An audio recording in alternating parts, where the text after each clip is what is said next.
Hello friends, welcome to Balaji Shorthand Dictation. I am going to dictate you a passage of 500 words from English Shorthand magazine at the speed of 120 words per minute. So be ready for a dictation. 1, 2, 3, start.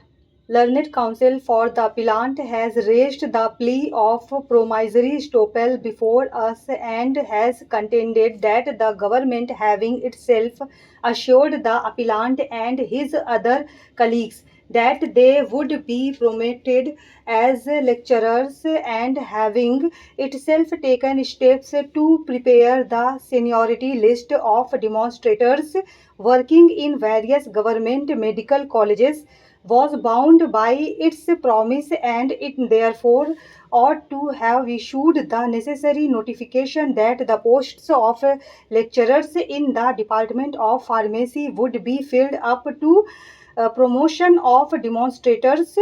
Since this was not done, the High Court should itself have commanded the government to issue such a notification so that the promise which was made to the appellant was fulfilled. It is contended that the government had already issued such notification in respect of the posts of professors and readers by providing that they would be filled up to the extent of 50% by promotion of readers and lecturers, and therefore in respect of the Department of Pharmacy the same policy should have been adopted. It is not disputed that the posts of lecturers in the Department of Pharmacy, as also in other departments of pharmacy, are filed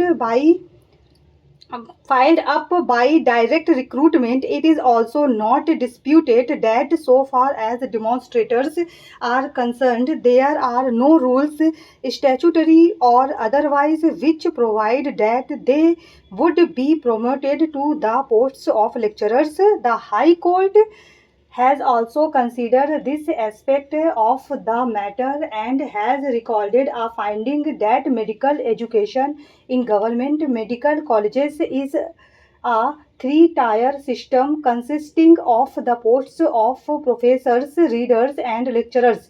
While these posts were earlier filled up by direct recruitment by the two government notifications issued in the year 1977, it was provided that the posts of professors and readers would be filled up to the extent of 50% by promotion of readers and lecturers, and the remaining 50% would be filled up by direct recruitment. The scheme of personal promotion was also introduced, under which a lecturer of reader who had put in service for a specified period was to be automatically promoted to next higher grade available to the readers or professors, as the case may be. No such provision was made for the promotion of demonstrators, nor was any scheme of personal promotion made applicable to them.